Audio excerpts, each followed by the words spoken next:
నమస్తే, welcome to true talk with Telakapalli Ravi.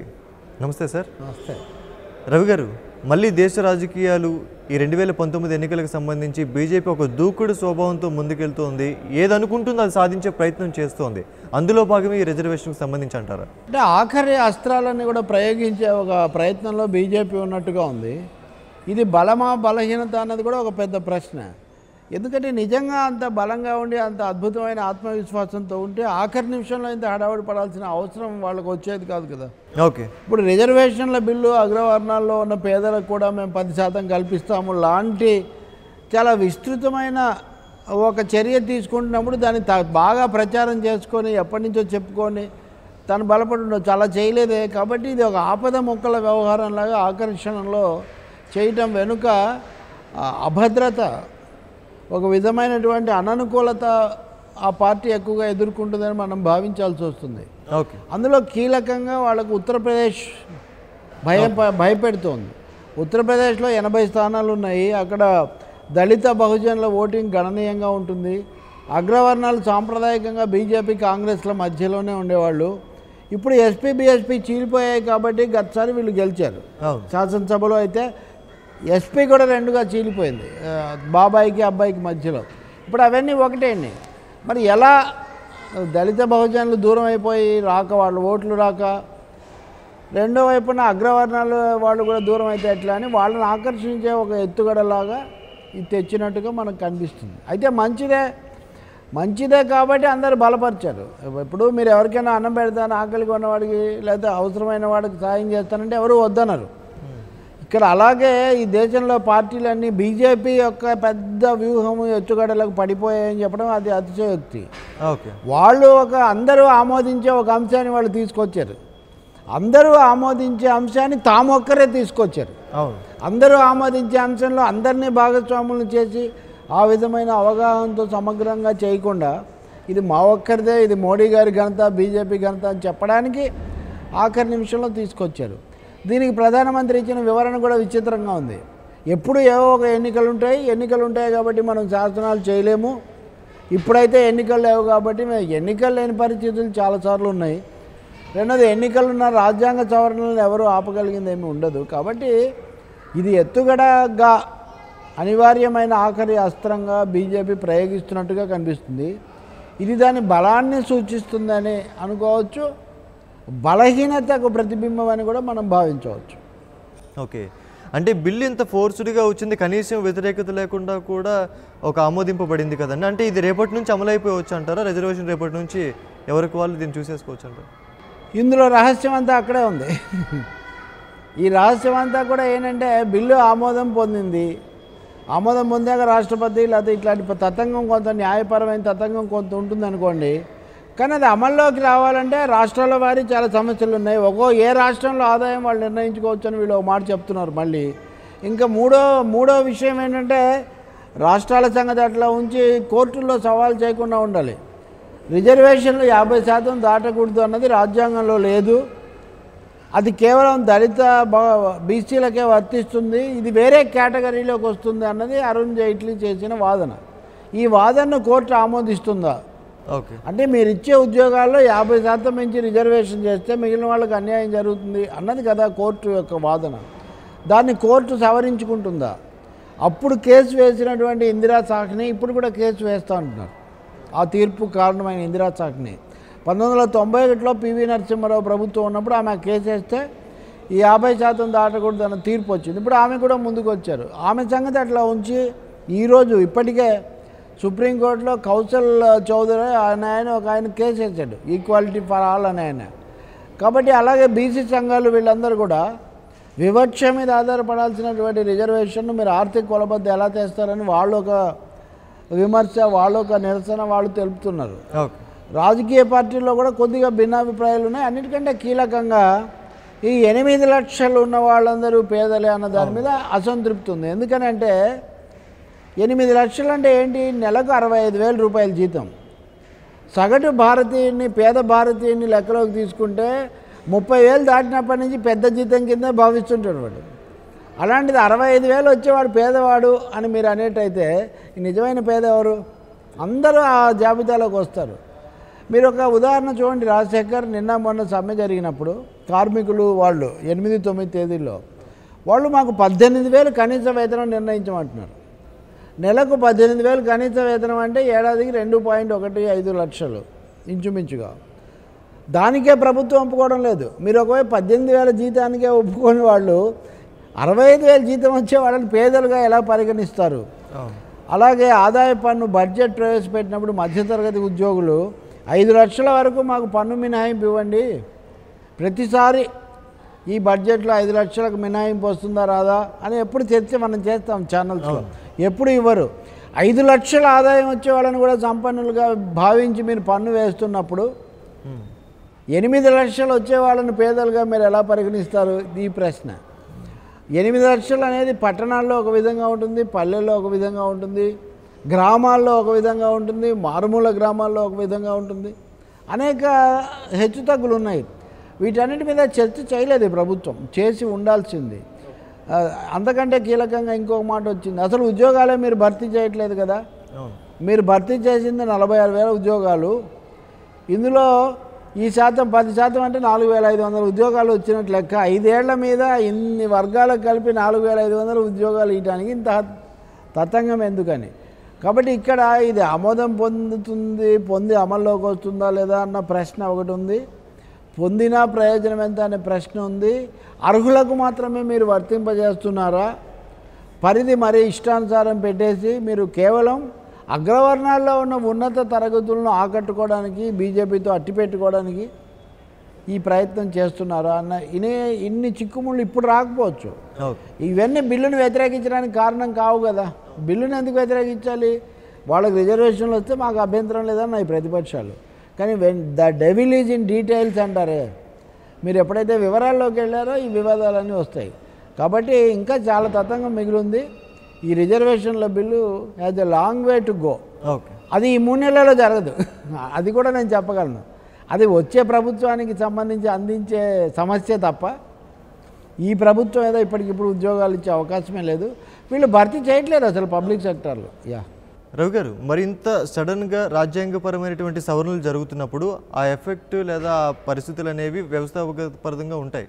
మరి ఇది ఎలా ఉంటుంది?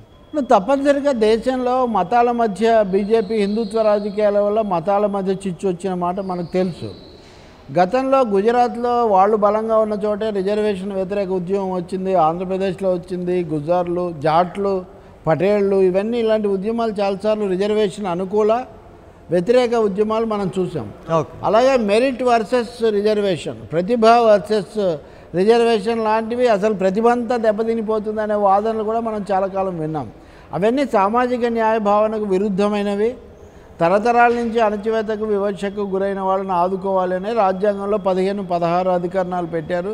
వాళ్ళకి ఇవ్వాలి అనే దాని మీద కోర్టులు, పార్లమెంటు, ప్రజలు ఒక ఏకాభిప్రాయానికి వచ్చున్నారు. కానీ ఇప్పుడు నేను ఇందాక అన్నట్టుగా ఎక్కువ ఆదాయం వచ్చే వాళ్ళని కూడా బీదవాళ్ళుగా చూపించి అన్ని కులాల వాళ్ళకు కూడా మేము 10% ఇచ్చేస్తాము అంటే ఎక్కువ ఆదాయం వచ్చేవాళ్ళు ఎక్కువ కులాలుగా పరిగణించబడే వాళ్ళకు కూడా అని వాళ్ళు అంటే కనుక ఇది సమాజంలో ఒక విధమైన గండి పడడానికి దారితీసే అవకాశం ఉంటుంది. అంటే వ్యతిరేకమే. ఎందుకంటే చాలా పార్టీలు బీసీల ప్రాతిపదిక మీద, ఎస్సీల ప్రాతిపదిక మీద పనిచేసే పార్టీలు చాలా ఉన్నాయి. కాబట్టి వాటికి చాలా సందేహాలు కూడా వస్తాయి. ఇప్పుడున్న రిజర్వేషన్లు మేమేం తగ్గించామని ప్రభుత్వం చెప్తూ ఉంది, కానీ అది జరుగుతుందా? అది ఎలా సాధ్యం? 50% పైన మీరు ఒప్పుకోకపోతే ఏం జరుగుతుంది? ఇంకా చాలా ప్రతిపాదనలు వస్తున్నాయి. దీంతో ఇది ఆగకపోవచ్చు. కాబట్టి సరికొత్త వివాదాలకు సమాజంలో చిచ్చు పెట్టాలని చూసే శక్తులు ఎప్పుడు ఉంటాయి, విభజించి పాలించాలనేవాడు. అటువంటి శక్తులు రావడానికి కూడా ఒక ఆస్కారం ఉంది. అది ఎక్కువగా ఉత్తర భారతదేశంలో జరిగే అవకాశం ఉంది. దక్షిణ భారతదేశానికి వచ్చేసరికి బీసీ ఉద్యమాలు బలంగా ఉన్నాయి కాబట్టి బీసీలు దీని మీద ఒక నిరసన తెలిపే అవకాశం ఉంది. ఇంకా తర్వాత 4వ అంశం, తెలంగాణలో ముస్లింలకు సంబంధించిన 12% రిజర్వేషన్, ఆంధ్రప్రదేశ్లో కాపులకు సంబంధించినటువంటి 10% రిజర్వేషన్, అక్కడ జాట్లు, పటేళ్ళు ఇట్లాంటివి మీరు ఇదివరకు ఎందుకు నిరాకరించారు? ఇప్పుడు ఇవ్వండి అని వాళ్ళందరూ మాకు కూడా ఇవ్వండి. వీళ్ళందరూ ఈ కేటగిరీలోకి రారు. ఈ కేటగిరీలో అందరికి కలిపి ఎన్ని వస్తాయి? ఇక్కడ కులం అగ్రవర్ణాలని మనం అంటున్నాం, కానీ నిజానికి అగ్రవర్ణం ఒకటే కాదు కదా, ఇక్కడ ఆర్థిక కొలబద్ద అన్నారు. బీసీలు కూడా, బీసీలో పైన వాళ్ళు కూడా కావచ్చు. అందుకని బీసీ, ఎస్సీ, ఎస్టీ వర్గాల నుంచి దీని మీద ఒక విధమైన ప్రతికూలత వచ్చే అవకాశం ఉంది. బీసీ ప్రధానిగా చెప్పుకునేటటువంటి మోడీ దీన్ని ఎలా చూస్తారో మనం చూడాలి. వాళ్ళు చాలా వింత వాదన చేస్తున్నారు. అగ్రవర్ణానికి చెందిన నెహ్రూ అణగారిన వర్గానికి రిజర్వేషన్ ఇచ్చాడు, వెనుకబడిన వర్గానికి చెందిన మోడీ అగ్రవర్ణాలకు రిజర్వేషన్లు ఇచ్చారు. అంటే నెహ్రూను మోడీని కూడా అగ్రవర్ణాలు అధమ వర్ణాలు అనే కోలబద్దలో మనం చూసేటైతే భారత రాజ్యాంగానికి ఉన్నటువంటి సామాజిక సామరస్య పునాది, కులాతీతమైనటువంటి దృష్టి ఏమైపోయేట్టు అంటే బీజేపీ పాచిక, బీజేపీ వ్యూహం చాలా స్పష్టంగా ఉన్నాయి. దీన్ని ఒక కులపరమైన, మతపరమైన రాజకీయాల నుంచి కులపరమైన విభజన దిశగా కూడా వాళ్ళు దీన్ని తీసుకొని పోవచ్చు. నెహ్రూను, గాంధీని, తిలక్ను, భగత్ సింగ్ను, సుందరయ్యను, ఇంకోరిని కూడా మనం కులాల కళ్ళదాలతో చూడడం మొదలు పెడితే ఇంకా దేశం ఏమవుతుంది? అది బీజేపీ వ్యూహం. సర్దార్ పటేల్ అంటుంటారు వాళ్ళు ఉదాహరణకు. అట్లా మరి ఈ వ్యూహం గురించి మాట్లాడుతూ కాంగ్రెస్ ఎందుకు సైలెంట్గా ఉంటుంది? రఫేల్ గురించి మాత్రమే ప్రస్తావన తీసుకొస్తూ రీసెంట్గా నిర్మలా సీతారామన్ మాట్లాడారు. దానికి సంబంధించి కూడా ఈ కాంగ్రెస్ ఒకవైపు వ్యతిరేకత, మరోవైపు అననుకూలత సృష్టించే పరిస్థితి కనిపిస్తుంది. ఒకటండి, కాంగ్రెస్ పార్టీయే కాదు, ఏ పార్టీ అయినా పేదవాళ్లకు మేము రిజర్వేషన్లు ఇస్తామంటే వ్యతిరేకిస్తున్నాము అని వ్యతిరేకిస్తున్నట్టుగా కనబడడానికి ఎవరు కూడా ఇష్టపడరు. పేదలు ఎవరో మీరు తేల్చండి అని వాళ్ళు అనగలుగుతారు తప్ప. రెండోది అడిగారు, వాళ్ళు సవరణలు ప్రతిపాదించారు, తర్వాత దీన్ని సెలెక్ట్ కమిటీకి పంపండి, మరింత అధ్యయనం చేస్తామన్నారు. కానీ మొండివాడు రాజు కంటే గనుడు అన్నట్టుగా ఎట్టి పరిస్థితుల్లో మేము వెళ్ళేది లేదని వాళ్ళు భీష్మించుకున్నాక ఏం చేస్తారు? మీరు బిల్లుకు అనుకూలమా వ్యతిరేకమా చెప్పండి. ఏది జార్జ్ బుష్ ఇది వరకు మీరు టెర్రరిస్టులతో ఉన్నారా మాతో ఉన్నారా అనేవాళ్ళు. ఇక్కడ మధ్య మార్గం లేదు వాళ్ళకు. కాబట్టి బలపరిచారు. అమల్లో ఇటువంటి సమస్యలు రావచ్చు. ఇక రఫేల్ డీల్ అంటే కాంగ్రెస్, రాహుల్, ప్రతిపక్షాలు, మీడియా ఎంత గొడవ చేసినా నరేంద్ర మోడీ రఫేల్ డీల్ మీద మాట్లాడడానికి సిద్ధంగా లేరు. ఆయన ఎదురుదాడి చేశారు. బహిరంగ సభల్లో మాట్లాడతారు, చట్టసభలో మాట్లాడరు. దీని మీద చివరికి ఆయన నిర్మలా సీతారామన్ రక్షణ మంత్రిని ఆయన మోహరించారు సమాధానం చెప్పడానికి. ఆమె అవిశ్వాస తీర్మానం రోజు నుంచి ఈ రోజు వరకు కళ్ళు మూసుకొని వాస్తవాలు వినకుండా మోడీ చర్యను సమర్థించడం తప్ప అసలు లోపం ఉందని కూడా ఆమె ఒప్పుకోవట్లేదు. ఆమెకు ముందున్న రక్షణ మంత్రి ఆమె పార్టీ వాడే కదా, మనోహర్ పారీకర్, అతను మంచి వ్యక్తి కూడా. ఆయనేమో దీంతో విభేదించి సరిగ్గా లేదు నాకు తెలియదని ఆయన చెప్తుంటే ఈమె వచ్చి ఏం చేశారు? అసలు ఈమె ఏకపక్షంగా మోడీ మెప్పు పొందడానికి ఆయన సమర్థించడం చాలా గొప్ప విషయం అన్నట్టుగా ఆమె ఏకపక్ష వాదన ఆమె చేస్తున్నారు. చాలా ఆశ్చర్యంగా కూడా ఉంది. ఇదివరకు స్మృతి ఇరానీ ఇలాగే వాదించేవాళ్ళు. తర్వాత స్మృతి ఇరానీని మోడీ ఏం చేశారో మనకు తెలుసు, ఆమెను ఎలా డిమోట్ చేశారు. ఇప్పుడు ఆ స్థానం ఈమెకు వచ్చినట్టుగా ఉంది. కాబట్టి నిర్మలా సీతారామన్ చాలా అసంబద్ధంగా, తర్క విరుద్ధంగా, పాక్షికంగా, రాజకీయ కక్షాపూరితంగా వాదన చేశారు. అందులో ఏం సందేహం లేదు. ఉదాహరణకు ఆమె ఒక మాట అన్నారు, 2 స్క్వాడ్రన్ల విమానాలు అన్నారు, మీరు అవన్నీ ఇప్పుడు అడగలేదు, మేము 18 విమానాలు వెంటనే ఇవ్వాలని అడిగాము అన్నారు. ఎప్పుడు వస్తాయంట? 2019 సెప్టెంబర్లో వస్తాయంట. మీరు 2015లో ఒప్పందం కుదుర్చుకొని తక్షణమే రావడానికి అనుకుంటే సెప్టెంబర్లో రావడం ఏంటండి? ఇవి స్వవచన వ్యాఘాతాలు అంటారు, అంటే తమను తాము ఖండించుకునే పరిస్థితి. అయితే ఇక్కడ ఒకటే మాట ఏంటంటే, రాహుల్ గాంధీ ఒక్క పొరపాటు ఏంటంటే మహిళను అడ్డం పెట్టుకొని ప్రధానమంత్రి బయటపడ్డారని ఆయన అనుండాల్సింది కాదు. మహిళ అయినా పురుషుడైనా ఆమె రక్షణ మంత్రి. కాబట్టి రక్షణ మంత్రిగా చూడకుండా ఇప్పుడు సోనియా గాంధీని మహిళగా మాత్రమే చూస్తామా? కాంగ్రెస్ అధినేత్రిగా చూస్తాం. ఇందిరాగాంధీ అసలు దేశాన్ని ఏలిన ప్రధానమంత్రులకెల్లా most powerful, the only man in the cabinet అనేవాళ్ళంటే ఇందిరాగాంధీని అప్పుడు సరదాగా. కాబట్టి రాహుల్ గాంధీ ఆ జాగ్రత్త తీసుకోవాల్సింది. దాని మీద ఆయనకు national commission for women notice జారీ చేసింది. విచిత్రం ఏమంటే బీజేపీ నాయకులు చాలామంది ఆడవాళ్ళు అర్ధరాత్రి తిరగకూడదని, ఆడవాళ్ళు పిల్లలు కనడానికే పరిమితమని, స్త్రీలను, దళితులను కించపరిచే అసంఖ్యాకమైన వ్యాఖ్యలు చేశారు. వాళ్ళు ఎవ్వరి మీద నేషనల్ కమిషన్ ఫర్ ఉమెన్కి ఏం అభ్యంతరం రాలేదు. మోడీ గారే చేశారు కొన్ని మాటలు ఉదాహరణకు. కాబట్టి ఇక్కడ రాజకీయమే ప్రధానంగా కనిపిస్తుంది తప్ప ఇంకా వేరే ఏమీ లేదు. ఇలాంటివి ఏమీ రఫేల్లు మాఫీ చేస్తాయని నేను అనుకోవడం లేదు. సంబంధించి ఈ వాదనలు ఇంకా ఎన్నికలు జరిగేంత వరకు కొనసాగుతాయంటారు, ఇక్కడితో ఫుల్ స్టాప్ పడినట్టు అంటారు. అంటే మోడీ ప్రభుత్వం అయితే రఫేల్ను భూస్థాపితం చేయాలి, దాని మీద జేపీసీ వేయడము, మళ్ళీ దాని మీద లోతుల్లోకి వెళ్ళడం, ఇటువంటిది ఏది జరగకూడదు అనే ఒక కృతనిశ్చయంతో మొండి పట్టుదలతో వాళ్ళు ఉన్నారు. దీనికోసం సుప్రీంకోర్టు తీర్పు కూడా మాకు అనుకూలంగా ఉందని దాన్ని వాళ్ళు అడ్డం వేసుకుంటున్నారు. మోడీ కూడా సభలో మాట్లాడకుండా బయటే మాట్లాడుతున్నారు నేను చెప్పినట్టుగా. అందువల్ల రఫేల్ అధ్యాయాన్ని వాళ్ళు మొండిగా చెవుల్లో సీసం పోసుకున్నట్టుగా ముగించదలుచుకున్నారు. అయితే అంత మాత్రాన అది ముగించబడుతుంది అనేది కూడా ఒక పెద్ద ప్రశ్నే. బోఫోర్స్ విషయంలో రాజీవ్ గాంధీ కూడా ఇలాగే చేశారు. జేపీసీకి ఒప్పుకోలేదు ఇదంతా. చివరకు ప్రతిపక్షాలన్నీ రాజీనామా చేసి బయటకు వచ్చాక బోఫోర్స్ ఇప్పటికి కూడా మనం బోఫోర్స్ గురించి చెప్పుకుంటున్నాం. అంటే 89 నాటి బోఫోర్స్ గురించి మనం 2019లో కూడా మనం మాట్లాడుకుంటున్నామంటే అప్పటికి ఇప్పటికీ మీడియా చాలా పెరిగింది, ప్రజల చైతన్యం పెరిగింది, వీటి మీద చర్చ పెరిగింది. కాబట్టి రఫేల్ను మాఫీ చేయగలిగానని మోడీ అనుకుంటే అది చాలా పొరపాటు. వచ్చే ఎన్నికల్లో రఫేల్ తప్పకుండా ఒక రాజకీయ చర్చగా ఉంటుంది. దాంతో ముడిపడిన రిలయన్స్, దాంతో ముడిపడిన డజాల్ట్ ఎయిర్వేస్ కంపెనీ, ఈ అంశాలన్నీ చర్చకు వస్తాయి. మీరు తొక్కి పట్టాలనుకుంటున్న కొద్దీ అది మరింత బయటపడే పరిస్థితే ఉంటుంది. ఓకే, ఇటు రఫేల్ ఎలాగో ఉందో ఇటు జాతీయ స్థాయిలో ఇటు అయోధ్య కూడా ఇప్పుడు అదే పరిస్థితిలో ఉంది. ఇటు రాజకీయ కోణంగా అది వ్యూహాత్మకంగా కొనసాగుతుంటే ఇంకోవైపు కోర్టు పరంగా కూడా ఒక కన్ఫ్యూజన్ అనేది నెలకొంది. మరి అయోధ్య గురించి ఏమంటారు? అయోధ్య కూడా ఇది మరింత బాధాకరమైంది. ఇప్పుడు ఎందుకంటే అదే అంటే కనీసం రాజకీయ పార్టీల మధ్య రక్షణ కొనుగోళ్లకు సంబంధించింది. అయోధ్య అనేది కోటాను కోట్ల మంది ప్రజలు, మతాల మధ్య సంబంధాలు, మనోభావాలు, ఉద్వేగాలను చేస్తుంది. 92లో అయోధ్య సమస్య అనేది దేశాన్ని ఒక అగ్నిజ్వాలగా మార్చేసింది.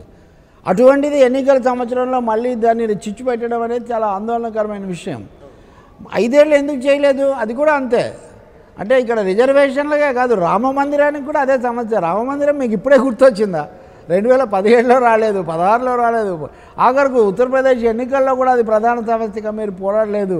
అంటే ఎన్నికల్లో మళ్ళీ రామబాణం అంటారే, రామబాణం వేస్తే తప్ప లాభం లేదని మోడీ గారు నిర్ణయించుకున్నారు. కాబట్టి అయోధ్యను వెలికి తీశారు. దీని మీద కోర్టు తీర్పుతో సంబంధం లేకుండా ప్రభుత్వం ఏదో ఒకటి చేయాలి అని వాళ్ళు అంటే మోడీ ఏమన్నారంటే ముందు మొన్న ఏఎన్ఐ ఇంటర్వ్యూలో ముందు కోర్టు తీర్పు రానివ్వండి, అది వచ్చిన తర్వాత ప్రభుత్వం ఏం చేయాలో అది చేస్తుందంటే కోర్టు తీర్పును మేము గౌరవించాం, కోర్టు తీర్పు ఎలా వచ్చినా మేము కడతామని మీరు చెప్తున్నారంటే కోర్టు గురించి ఎందుకు చూస్తున్నట్టు. కాబట్టి కోర్టు తీర్పు అయోధ్య విశ్వాసం కోర్టు తీర్పులకు అతీతం అనేది వీళ్ళు చేసిన వాదన. అదే తలాక్ విషయంలో మళ్ళీ కోర్టు కావాలి, శబరిమల విషయంలో కోర్టు అక్కర్లేదంటే చొక్కా విప్పి పక్కన తగిలించినట్టుగా వాళ్ళకు అనుకూలంగా ఉంటే కోర్టు, లేకపోతే లేదు. అయోధ్య వివాదం కూడా ఇప్పుడు అయోధ్యలో ఒక 2010లో ఒక తీర్పు వచ్చింది. ఓకే, ఆ తీర్పు ప్రకారం వాళ్ళు 3 భాగాలుగా చేసి అఖోరీకి తర్వాత సున్నీ వక్ఫ్ బోర్డుకు వీళ్లకు 3 భాగాలుగా దాన్ని పంచారు. అంటే 2 భాగాలు హిందువులకు, ఒక భాగం ముస్లిం సంస్థకు వస్తుందని. ఆ తీర్పు చాలా అన్యాయంగా ఉందని దాన్ని సుప్రీంకోర్టులో సవాల్ చేశారు. సుప్రీంకోర్టు దీన్ని మేము భూ వివాదంగా పరిగణిస్తామంటుంది. దేశాన్నే రగిలించే ఇంత పెద్ద సమస్యను మీరు భూ వివాదంగా ఎలా పరిగణిస్తారు మహానుభావ అని అందరూ అడిగారు. విశ్వాసాల సమస్య కదా అని వాళ్ళేం పట్టించుకోలేదు. అలాగే దీన్ని తొందరగా పూర్తి చేయండి అని సంఘ పరివారు, ఎన్నికల వరకు పూర్తి చేయొద్దని కాంగ్రెస్ పార్టీ తరపు సున్నీ వక్ఫ్ బోర్డు తరపు లాయరు కపిల్ సిబ్బల్, ఆయన కూడా కాంగ్రెస్ నాయకుడు, వీళ్ళు వాదించారు. అవును, కోర్టు అంది కదా, అప్పుడు దీపక్ మిశ్రా ఉన్నారు చీఫ్ జస్టిస్గా. అంతకాలం ఆపాల్సిన అవసరం లేదు, ఎన్నికలకు దీనికి సంబంధం లేదు, ఎన్నికలకు దానికి సంబంధం ఉందని రాజశేఖర్కు తెలిసిన విషయం చీఫ్ జస్టిస్ గారికి తెలీదా? కాబట్టి ఇవన్నీ కూడా ఒక దిశలో నడుస్తున్నాయి. దీపక్ మిశ్రా దిగిపోయే రోజు హఠాత్తుగా పలానా వాళ్ళు విచారిస్తారని ఒక మాట చెప్పారు. కొత్త జడ్జి వచ్చింది, కొత్త చీఫ్ జస్టిస్.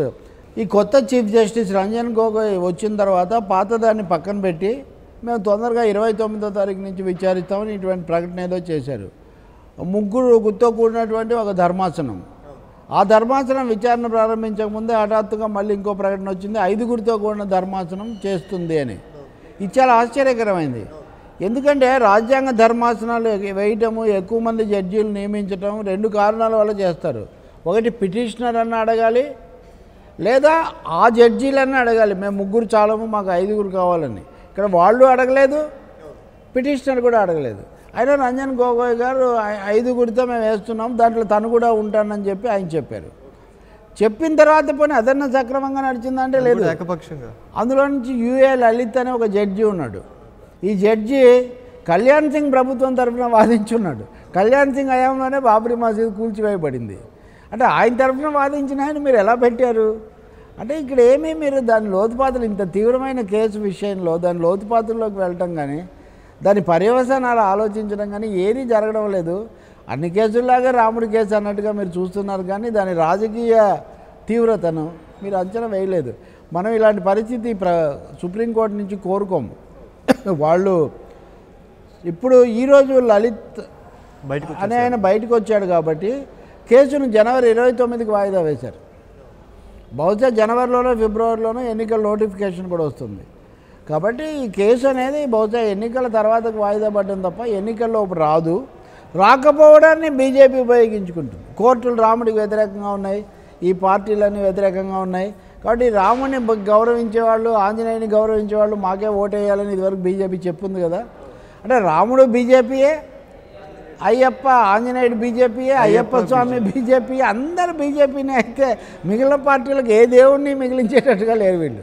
అదే దేవుళ్ళు కాదు కదా ఓటేసేది, మానవులు ఓట్లేస్తారు, సగటు భారతీయులు ఓట్లేస్తారు. దాన్ని చూడాల్సి ఉంటుంది. వీళ్ళ ఎత్తుగడలే గట్టెక్కిస్తాయా? ఇదివరకు ఓడిపోయారు కదా. బాబ్రీ మసీద్ కూల్చినప్పుడు 3 రాష్ట్రాల్లో ఓడిపోయారు వాళ్ళు. మొన్న కూడా ఆ 3 రాష్ట్రాల్లో ఎన్నికలు జరిగాయి.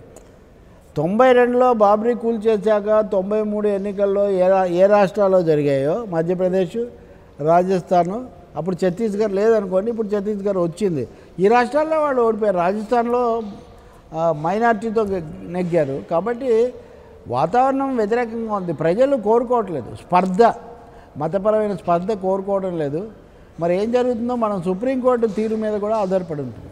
ఓకే, అలాగే మరోవైపు పౌరసత్వ బిల్లు అనేది కూడా ఇప్పుడు చర్చనీయాంశం అవుతుంది దేశవ్యాప్తంగా. మరి దీనికి సంబంధించి మీరు అన్నీ అండి, ఏ అంశాలైతే మతపరమైన మంటలు పెడతాయో, ఏ అంశాలైతే ప్రజల మధ్య వివాదాలు తెస్తాయో దాన్ని తీసుకోండి అని. అస్సాంలో మొదటిసారి బీజేపీ అధికారంలోకి వచ్చింది సొంతంగా. అంతకుముందు ఏజీపీ మద్దతు కూడా తీసుకుంది. ఏజీపీ నుంచి బీజేపీలో చేరిన స్వర్ణానంద్ సోనోవాల్ అని ఆయన ముఖ్యమంత్రి అయ్యాడు. ఈ స్వర్ణానంద ఇక్కడ ఈ బిల్లు ఏంటి, అస్సాంలోకి బెంగాల్లోకి బంగ్లాదేశీలు విపరీతంగా వస్తున్నారు, ముస్లింలు వస్తున్నారు, ముస్లిం జనాభా పెరిగిపోతుందని ఒక వాదన. నిజానికి ఇది నిజం కాదు. వాళ్ళు భారతీయులు, అక్కడ ఉన్న వాళ్ళు ఇక్కడ విడిపోయిన వాళ్ళే కదా. ఒకవైపు అఖండ భారత్ అంటారు వీళ్ళే. ఇప్పుడు తెచ్చిన బిల్లు పౌరసత్వ బిల్లు 2016. ఈ బిల్లు ఏంటంటే ఈ బిల్లు ప్రకారం విదేశాల నుంచి వచ్చిన వాళ్ళు హిందువులు అయితే పౌరసత్వం లభిస్తుంది, ముస్లింలు అయితే పౌరసత్వం లభించదు. ఇది ఎలా కుదురుతుంది? రాజ్యాంగంలో 25వ అధికరణం, 19వ అధికరణం ఇట్లాంటివి ఎలాంటి ప్రజల మధ్య వివక్ష చూపకూడదని చెప్తుంటే పౌరసత్వం అన్నది రాజ్యాంగానికి సంబంధించింది. రాజ్యాంగం వివక్ష చూపకూడదని చెప్తుంటే అసలు మీరు పౌరసత్వ ప్రధానమే మీరు వివక్షతో ఆ మతం వాళ్ళకి ఇస్తాం, ఈ మతం వాళ్ళకి ఇవ్వమంటున్నారు. ఇది ఎలా నిలబడుతుంది? అస్సాంలో వీళ్ళు ఎక్కువగా ఉన్నారు కాబట్టి NRC, national register of citizens, ఈ పౌరసత్వ నమోదు కార్యక్రమం చేపట్టారు. ఇది సక్రమంగా లేదు. లక్షల మందికి పౌరసత్వం నిరాకరించబడింది. వాళ్ళంతా కోర్టుకు వెళ్ళారు. కోర్టు మరింత జాగ్రత్త పడమని కోర్టు చెప్తుంటే ఆ జాగ్రత్త తీసుకోవాల్సింది పోయి ఈ బిల్లును హడావుడిగా ఆమోదించేశారు. దీన్ని చాలా పార్టీలు వ్యతిరేకించాయి. ఇప్పుడు ఇంకా ఇది రాజ్యసభకు వెళ్ళాలి. అప్పుడు ఏమంటున్నాడు రాజ్నాథ్ సింగ్ హోంమంత్రి, ఇది అస్సాంకు, నార్త్ ఈస్ట్కు, ఈశాన్య రాష్ట్రాలకే కాదు భారతదేశం అంతటికీ వర్తిస్తుందని చెప్తున్నారు. త్రిపురలో వామపక్ష ప్రభుత్వాన్ని ఓడించి వచ్చారు, అక్కడ కూడా దీన్ని పెడతామంటున్నారు. హైదరాబాద్లో కూడా పెడతామంటారు రేపు పొద్దున. ఇట్లా ప్రతి చోట కనుక వీళ్ళు పెట్టేటైతే పౌరసత్వ ప్రధానాన్ని హిందూ ముస్లిం ప్రాతిపదిక మీద విభజించేటైతే దేశ విదేశం అనే ప్రాతిపదిక వేరు. ఏమవుతుంది దేశం అనేది ఒక ముఖ్యమైన ప్రశ్న. అందుకని పౌరసత్వం అనేది అది రాజ్యాంగబద్ధంగా ఉండాలి, కుల మతాతీతంగా ఉండాలి, ప్రాథమిక హక్కుల మీద ఆధారపడి ఉండాలి తప్ప ఇలా జరిగే అవకాశం లేదు. కానీ బీజేపీకి ఇది కూడా ఎన్నికల్లో ఒక అస్త్రం. వాళ్ళందరూ వచ్చి మన దేశంలో నిండిపోతుంటే మనం చూస్తూ ఊరుకుండాలా, మనకు చేవలేదా అని రెచ్చగొట్టే ఒక లక్షణం దీంట్లో ఉంది. ఇది కూడా వచ్చే ఎన్నికల్లో ఒక కీలకమైన అంశం అవుతుంది. ఇక్కడ మీకు చెప్పాల్సింది ఏంటంటే సోనోవాల్ ఇప్పుడు ముఖ్యమంత్రిగా ఉన్న మాజీ ఏజీపీ నాయకుడు, బీజేపీ ముఖ్యమంత్రి ఇప్పుడు, ఆయన ఈ బిల్లును గట్టిగా వ్యతిరేకించారు. ఏజీపీలో ఉన్నప్పుడు ఆయన జాతి నాయక్ అన్నారు అలా వ్యతిరేకించినందుకు. ఇప్పుడు ఆయన అసంతృప్తిగా ఉన్నాడు. ఆయన ఏం చేస్తాడో కూడా మనకు తెలియదు. అంటే తమ పార్టీ ముఖ్యమంత్రి ఆమోదించలేని పరిస్థితిని బీజేపీ ఇక్కడ దేశం అంతటి మీద రుద్దుతుందంటే వాళ్ళు ఎంత పాక్షికంగా ఏకపక్షంగా ఎన్నికల దృష్టిలో ఆలోచిస్తున్నారో మనకు తెలుస్తుంది. మరి వీటి నుంచి ఏమైనా గుణపాఠాలు నేర్చుకుంటారా లేదా, నేర్చుకోకపోతే ప్రజలు ఏమైనా పాఠం నేర్పిస్తారా మనం చూడాలి. రైట్, మీరు చెప్పినట్టుగా వేచి చూడాలి. ఇది వాటి true talk with Telakapalli Ravi. రేపటి కార్యక్రమంలో మళ్ళీ కలుద్దాం. చూస్తూనే ఉండండి 99 టీవీ.